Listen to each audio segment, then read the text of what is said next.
નમસ્કાર દર્શક મિત્રો, જનાર્પણ ન્યૂઝમાં આપનું સ્વાગત છે। સાવલી મુવાલ રોડ પર લોખંડની એંગલ ભરીને આવતી ટ્રકે મુવાલ ફાટક પાસે પલટી મારી।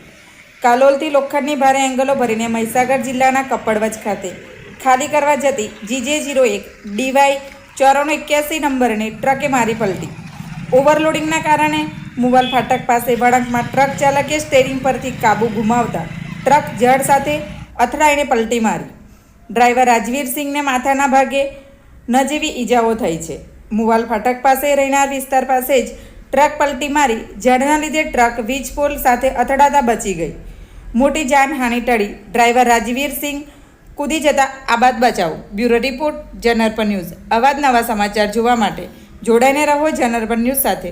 અમારી ચેનલને લાઇક કરો, શેર કરો, સબસ્ક્રાઈબ કરો। ધન્યવાદ।